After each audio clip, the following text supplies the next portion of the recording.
이 고넬료가 어떤 사람인지, 고넬료의 믿음이 어땠는지 우리가 본문을 통해서 살펴보기를 원합니다.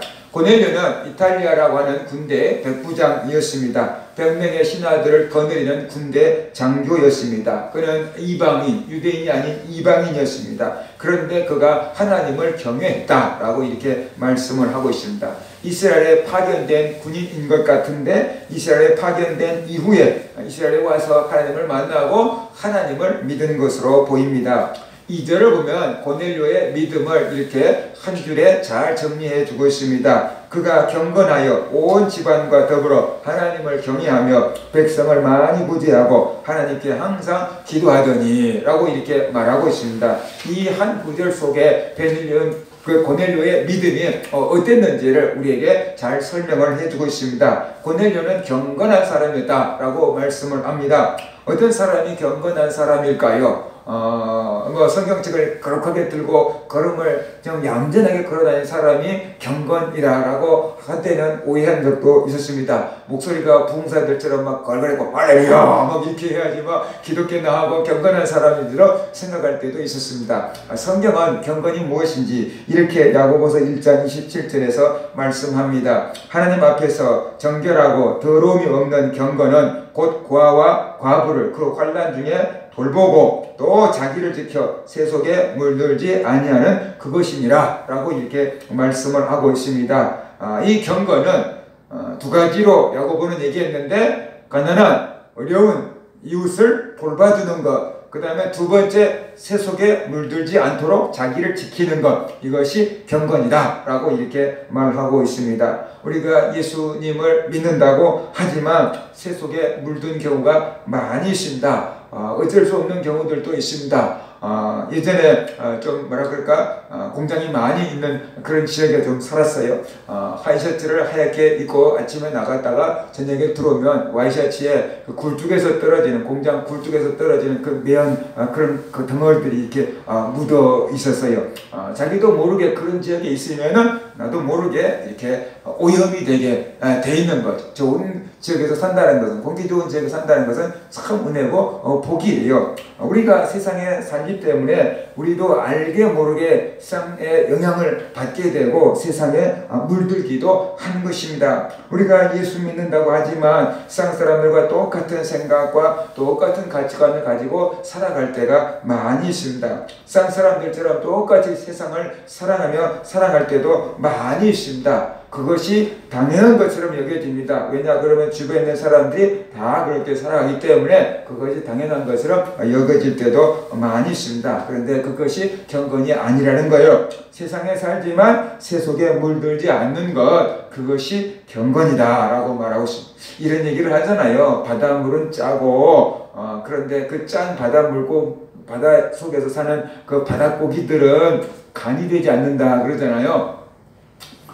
바닷속에 그 짠물 속에서 사는데 물고기는 간이 안 된다는 거예요. 근데 죽은 물고기는 간이 돼버리죠. 그것처럼 우리의 신앙이 세상에 살지만 우리의 신앙이 살아있을 때는 세상에 물들지가 않는 겁니다. 구별되는 거죠. 거룩하게. 물과 기름은 아무리 섞어놔도 국 끓여놨다가 저어버리면 기름은 위로 동동동 떠버린 것처럼 우리가 세상에 물들지 않고 따로 구분이 되어버리는 거죠. 근데 우리의 믿음의 생명력이 식어지면은 그냥 같이 섞여버리는 거지요. 기름인지 물인지 모르게 이렇게 섞여버리는 거죠. 그래서 우리가 세상 사람들처럼 동화되어 가버리는 것, 그것을 세속화다라고 하는데, 우리가 이렇게 신앙이 식어지면 세속화되어 버린 경우가 많이 있다는 것이. 그래서 잘못된 가치관을 교회에 가지고 들어오고, 잘못된 프로그램을 교회에 가지고 들어오고, 잘못된 생각이 교회에 들어와서 이 교회 일을 하면서 세상 방식으로 교회 일을 해버릴 때도 굉장히 많이 있다는 것을 우리가 알아야 되는 것이죠. 알게 모르게 그런 것들이 우리에게 굉장히 많이 들어와 있는 경우가 있다는 것을 우리가 알아야 되는 것이에요.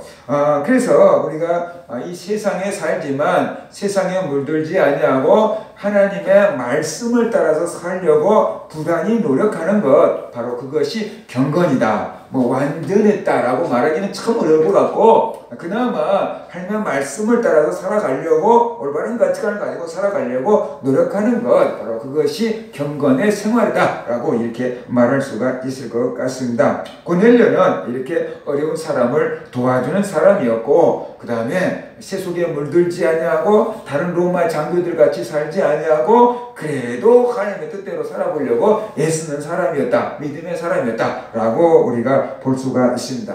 우리도 그렇게 살아야겠죠. 그래서 로마서 12장 2절을 보면은 이렇게 말씀하고 있습니다. 너희는 이 세대를 본받지 말고 오직 마음을 새롭게 함으로 변화를 받아 하나님의 선하심과 온전하신 뜻이 무엇인지 분별하도록 하라라고 이렇게 말씀합니다. 이것이 하나님의 생각인지 세상의 생각인지를 우리가 구분하지 못하니까 막 받아들여 버리거든요. 그래서 세속에 물들지 않으려 그러면 1차적으로는 분별력이 있어야지. 이것이 하나님의 뜻과 맞는 것인지 이것이 세상의 방법인지를 이렇게 분간할 수 있는 분별력이 있어야지 우리가 받아들일 것은 받아들이고 거부할 것은 거부하게 됩니다. 그런데 일반적으로 보수주의 교회에서 신앙생활하는 목회자와 성도들은 무조건 다 거부하는 방법으로 이렇게 신앙을 지키려고 하는 경우들도 있습니다. 그 다음에 또 자유스러운 도시에서 신앙생활하는 이렇게 교회와 성도들, 목회자들, 신학자들은 또 무조건 받아들여 버리려고 하는 그런 경향을 가지고 있습니다. 그래서 뭐라 그럴까? 모래를 걸러내는 그런 막 이렇게 그물망이 옛날에 있어서 그걸로 걸러냈는데 보수주의는 너무 촘촘한 그물망을 갖고 있어서 아무것도 안 들여보낼 정도로 이렇게 탁 막혀 있는 경우가 있고 또 자유스러운 데는 너무 큰 그물망을 갖고 있어서 막 돌도 뭐든 그냥 바위까지도 다 받아들이는 그런 경향이 있어서 같이 신앙생활을 하는데 어느 교회에서 어느 목사님 밑에서 신앙생활을 하느냐에 따라서 성도들의 색깔이 좀 다를 수 있다. 그래서 우리가 좀 이해를 해야만 되겠습니다. 그래서 내가 속하는 교단은 무엇인지 어떤 방법을 쓰는 것인지를 좀 우리가 알고 정말로 이 보수냐 진보냐를 떠나서 성경은 뭐라고 말씀하시는가를 우리가 살펴보고 성경 안에서 분별력을 가지고 우리가 취사 선택 괜찮은 것은 우리가 갖다가 쓸 수 있고 그렇지 않은 것은 이렇게 또 거부할 수 있는 그런 분별력을 가지고 살 때 우리가 경건한 삶을 살아갈 수가 있다. 그런 것을 우리가 알아야 됩니다. 그런데 오늘날 한국 교회에 어떤 들어와 있는 풍조 가운데 하나는 실용주의죠. 미국의 실용주의 같은 정신이 들어와가지고 뭐 교회가 부흥이 된다면 뭐 도움만 된다면 뭐든지 다 해요. 뭐 이런 경향들이 있는 거죠. 성경적으로 옳으냐 그러냐를 떠나서 이게 뭐 교회의 뭐 성장에 도움이 된다 그러면 뭐든지 오케이 뭐 이런 경향이 좀 있지 않냐라는 것이에요. 그래서 우리가 성경적으로 무엇이 옳은가를 좀 분별하고 받아들일 수 있는 그런 분별력을 갖고 사는 성도들이 되어야만 된다라는 것이. 그런 것.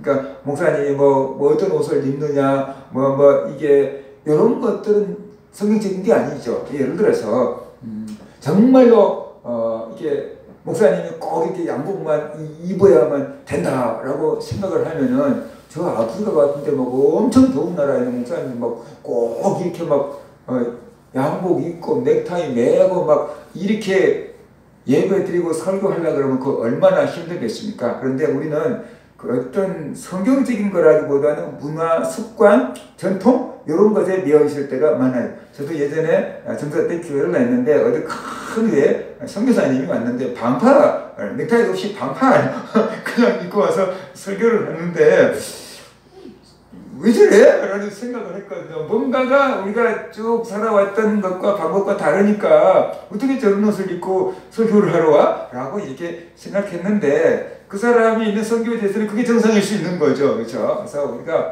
그 본질적인 것과 비본질적인 것을 구분할 수가 있어야 되는데 우리는 뭐가 진짜 중요한지를 모르고 비본질적인 것을 위해서 막 목숨을 걸고 본질적인 것을 양보해버리면 안 된다. 그래서 우리가 알아야 되는 것이죠. 그래서 본질적인 것은 우리가 지키되 비본질적인 것은 변화를 추구할 수도 있는 그런 우리가 또 분별력, 그런 융통성, 그런 신앙 가지고 우리가 살아가야 된다라는 것입니다. 그 다음에 이제 두 번째는 고넬료는 온 지방과 더불어 하나님을 경외했습니다. 고넬료는 혼자 하나님을 믿은 게 아닙니다. 그의 온 가족들이 함께 하나님을 섬겼습니다. 고넬료는 그 가정의 가장으로서 가족들을 전부 하나님께로 인도한 사람이었다라고 볼 수 있습니다. 그래서 온 가족들이 함께 하나님을 섬겼습니다. 믿음의 가정을 만들었습니다. 이것이 얼마나 복된 일인지 우리가 알아야 되는 거죠. 우리들도 이렇게 믿음의 가정을 이루어 나가야 됩니다. 우리나라도 벌써 이제 믿음의 5대 이런 집안들도 있습니다. 믿음의 5대째 믿어요 이런 집안들도 있습니다. 온 가족들이 다 하나님을 섬기며 살아간다라는 그것이 우리에게 굉장히 중요한 거다. 그래서 그 가정에서만큼은 기독교적인 문화, 기독교적인 전통 이런 것들을 또 만들어서 지켜나간다 그러면은 세속에 덜 물들면서 살아갈 수가 있게 된다라는 것을 우리가 알아야 돼. 내가 속한 집단에 동화되기 위해서 우리가 세속에 물든 것입니다. 그래서 학생들은 자기가 속한 학교의 문화를 따라가려고 하는 거지요. 어떤 목사님이 그렇게 얘기를 했어요. 하나밖에 없는 딸인데 고등학교를 가더니 머리가 이상하더래. 그래서 앞머리가 깻잎 머리를 했더라는 거예요. 그래서 자기가 생각할 때 그거 이제 이렇게 아무튼 좋지 않은 좀 막 그런 학생들만 그런 줄 알았더니 자기 딸이 그래갖고 온 거예요. 그래서 너 머리가 왜 그 모양이냐라고 이렇게 얘기했더니 뭐 어때서요? 그러더라는 거예요. 그래서 그 머리가 별로 건전해 보이지 않다라고 얘기했더니 내 친구들 다 그러는데요? 그러더라는 거예요. 친구들 다 그러니까 자기도 이제 그걸 따라서 한 거죠.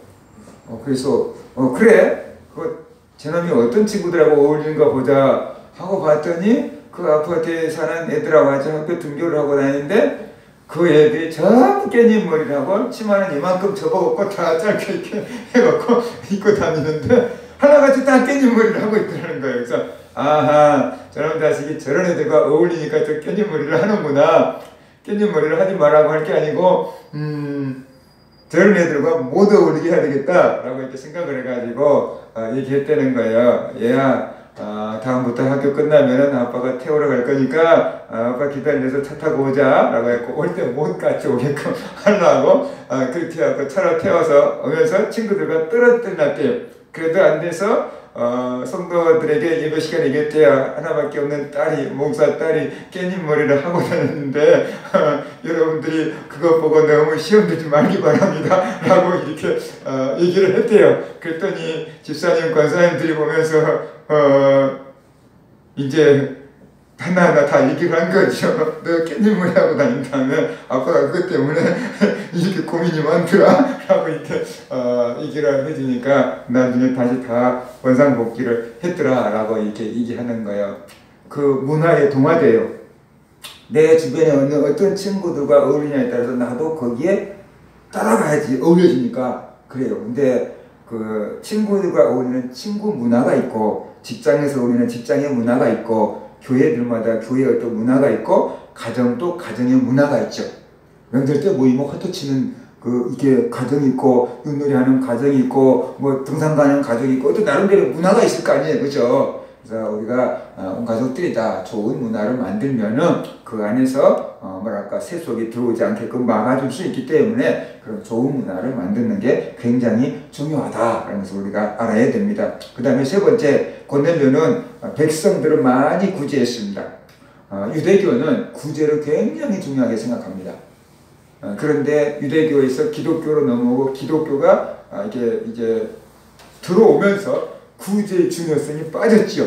왜냐하면 우선 구원에 중점을 주고 구원 얻는 것에 대해 너무 강조를 해버리다가 보니까 구제가 약화되어서 구제의 중요성이 굉장히 많이 약화된 게 현재 기독교다라고 우리가 알면 되겠습니다.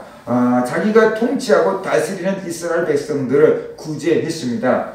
이스라엘 백성들, 보통 이탈리아 군대 장교라 그러면 예를 들어서 일본 사람들이 우리나라를 정복해가지고 통치할 때 말이에요. 일본 그 장교들이라면 우리나라 사람들은 어떻겠습니까? 그냥 학대하고 빼앗고 무시하고 막 그런 경우가 우리 대개 가지고 있는 그 이미지 있잖아요. 아마 이 로마가 이스라엘 정복하고 거기다가 정복한 군인들을 파견해 놨으니까 그 정복한 장교들은 그들을 뭐 약탈할 수도 있고 그죠? 학대할 수도 있고 무시할 수도 있고 막 그렇거든요. 많은 장교들이 군인들이 그랬을 것 같아요. 그런데 고넬료는 그러지 않고 점령국 장교인데도 불구하고 피점령지 사람들을 궁일이 여기고 불쌍히 여기고 사랑했다는 거예요. 그래서 그들을 구제했다는 거예요. 왜 그랬을까요? 그 유대인들이 믿는 하나님을 자기가 믿기 때문에 그래요. 그래서 우리가 중동에서 전쟁이 일어난다 그러면은 우리가 이스라엘을 응원할까요? 마음속에서 아니면 이스라엘 아닌 다른 중동 지역을 응원할까요? 이스라엘하고 나하고 상관도 없어. 내가 이스라엘 가본 적도 없어. 이스라엘 사람들이 나한테 뭐 떡 하나 사준 것도 없어. 그런데 우리는 그래도 이스라엘이 이겼으면 좋겠다. 이스라엘이 지켜졌으면 좋겠다. 라는 마음을 먹어요. 왜? 그들의 하나님을 우리가 믿고 있기 때문에 그들로부터 전해져 온 하나님을 우리가 믿고 있기 때문에 그래도 이스라엘이 이겼으면 하는 이스라엘이 지켜졌으면 하는 그런 마음을 갖고 있는 거죠. 고넬료가 이스라엘 하나님을 섬겨요. 그러니까 이스라엘 백성들을 사랑하게 된 거죠. 그래서 그들을 불쌍히 여기고 그들을 구제하고 그들을 돕는 사람이 되었다라는 것을 우리가 알아야 돼요. 사랑할 때 궁일이 여기고 불쌍히 여길 수 있는 마음이 생겨요. 예수님께서 궁일이 여긴 자는 복이 있나니 저희가 궁일이 여김을 받을 것이며 그랬어요. 그 소리가 뭐냐 그러면 내가 다른 사람들을 불쌍히 여겨서 도와주면은 하나님도 나를 불쌍히 여겨서 나를 도와주신다라는 뜻이에요. 그러니까 바로 우리가 하나님한테 불쌍히 여기는 게 은혜고 복인데 그러려면 나도 다른 사람을 불쌍히 여길 수 있는 마음, 사랑하는 마음이 있어야 된다. 그런데 고넬료가 그런 마음을 실천하고 있었다라고 우리가 볼 수 있습니다. 그 다음에 네 번째, 고넬료는 항상 기도하는 사람이었습니다. 고넬료는 군인이에요. 군인으로서 해야 될 일이 많았을 것입니다. 그럼에도 불구하고 그는 항상 하나님을 찾고 기도하는 믿음을 가졌습니다. 우리는 바빠서 기도하지 못할 때가 많이 있습니다. 세상 일 하다가 보니까 시간이 없어서 기도하지 못하고 넘어가 버릴 때가 많이 있죠. 기도해야지 하면서도 기도하지 못하고 넘어가 버릴 때가 얼마나 많이 있습니까? 그런데 고넬료는 바쁜 가운데서도 기도했다는 것입니다. 성경은 쉬지 말고 기도하라 라고 이렇게 말씀을 하고 있습니다. 우리도 늘 기도하는 삶을 살아야 하는 것이죠. 무엇을 하든지 기도하는 마음으로 해야만 된다는 것이죠. 보통 사람들은 힘들고 어려울 때 기도합니다. 아무 어려운 문제가 없으면 기도하지 않고 살 때가 많이 있습니다. 그런데 고넬료는 이탈리아 군대의 장교였어요. 나름대로의 어떤 지위도 있었어요. 그에게 어려운 일이 뭐가 있었겠습니까? 고국을 떠나서 왔으니까 외로울 수는 있겠지만 가족들도 다 거기 있었다 그러나요? 그러니까 어떤 의미로 볼 때, 사회적으로 볼 때 고넬료는 어려운 문제가 별로 없었어요. 기도할 문제도 별로 없었을 것 같아요. 그럼에도 불구하고 그는 하나님을 찾았고 항상 기도했다라고 이렇게 말하고 있습니다. 그러면 고넬료가 뭘 기도했을까요? 자기에게 특별하게 어려운 문제도 없을 것 같은데 고넬료가 뭘 기도했을까요? 고넬료는 구원 문제를 기도했던 것 같아요. 고넬료는 자기의 가족의 구원, 자기 가족의 구원 위해서 아마 기도한 것 같아요. 하나님을 구한 것 같아요. 그래서 나중에 복음을 듣게 하고 그 가족이 다 구원받는 은혜를 하나님께서 기도 응답으로 베풀어 주신 것을 볼 때 고넬료는 막 승진하게 해주세요. 막 돈 많이 벌게 해주세요. 이런 기도를 한 것보다 구원의 문제를 놓고 아마 기도한 것 같습니다. 자기가 죄가 많다고 생각했을 수도 있죠.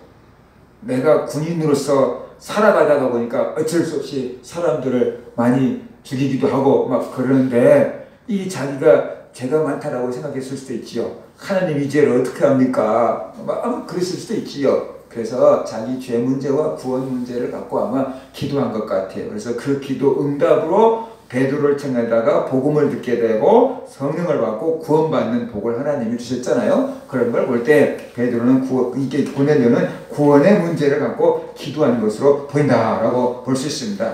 우리들도 고넬료처럼 하나님을 의지하고 기도하는 삶을 살아야 됩니다. 내 힘과 능력과 지혜를 의지하지 말고 하나님을 의지해야 됩니다. 그리고 고넬료처럼 우리가 기도할 내용이 우리의 죄의 문제와 구원의 문제와 하나님을 구하는 그런 기도가 우리에게서 더 많이 나와야 된다. 우리는 늘 잘되게 해주세요, 그런 기도를 너무 많이 하는데 그거 하지 말라는 뜻이 아니고, 그런 기도도 하지만 내 죄로 얘기하는 것과 나의 구원과 그 다음에 하나님의 나라의 확장과 내가 하나님을 더욱더 사랑할 수 있는 그런 믿음, 성령 충만한 믿음, 그런 것들을 우리가 더 기도해야 한다라는 것이, 우리가 고넬료처럼 늘 기도하면 그런 삶을 살아야 합니다. 제9시라고 했잖아요. 제9시는 유대인들의 기도 시간이에요. 사도행전 3장 1절을 보면은 베드로와 요한이 제9시 기도 시간에 성전에 올라가다가 성전 미문에 있는 안진뱅이를 이렇게 세우잖아요. 그러니까 이 제9시에 이게 천사를 만났는데 우리 시간으로는 오후 3시예요. 아주 뜨거운 더위를 지나고 오후 3시에 기도를 하는데, 이 고넬료도 유대인의 기도 시간에 맞춰서 기도한 것 같아요. 기도하다가 환상을 봤는데 천사가 고넬료를 찾아왔습니다. 그리고 고넬료에게 이렇게 말하지요. 네 기도와 구제가 하나님 앞에 상달되어 기억하신 바 되었다 라고 이렇게 말하고 있습니다. 하나님께서 고넬료의 기도와 구제를 받으셨다는 것이에요. 하나님은 우리의 기도를 듣고 계신다는 것이, 그리고 우리는 늘 하나님이 내 기도를 듣고 계신다 라는 것을 믿고 하나님 앞에 우리가 기도할 수 있는 그런 사람들이 되어야만 되는 것입니다. 하나님께서 고넬료의 구제를 받으셨다라고 이렇게 말씀하고 있습니다. 하나님께서 우리의 행동을 지켜보고 계신다는 것을 우리가 알아야 됩니다. 그래서 하나님 앞에서 우리가 사랑하면서 공의를 여기면서 살아갈 수 있는 그런 사람들이 되어야만 된다. 무엇보다도 고넬료는 사람과 하나님 앞에 인정받는 그런 신앙인이었습니다. 오늘날 그리스도인들은 하나님 앞에는 인정받는지는 모르겠지만 지금 상황은 사람들로부터는 잘 인정을 받지 못하고 있는 그런 상황에 놓여 있습니다. 참 안타까운 현실입니다. 그래서 우리 기독교가 지금 있는 성도들이 하나님 앞에도 인정을 받는 성도들이 되어야 되고, 사람들에게도 인정을 받는 성도들이 되어야만 된다. 그러기 위해서 고넬료처럼 세속에 살지만 세속에 물들지 않는 경건을 지켜야 될 것이며, 그 다음에 고넬료처럼 정말로 우리가 어려운 이웃들을 돌아볼 수 있는 그런 교회, 그런 성도들 삶이 되어야 될 것이고, 고넬료처럼 항상 기도하는 사람들이 되어야 될 것입니다. 그래서 하나님과 사람에게 인정받는 그런 성도들이 되시기를 주의 이름으로 축원합니다.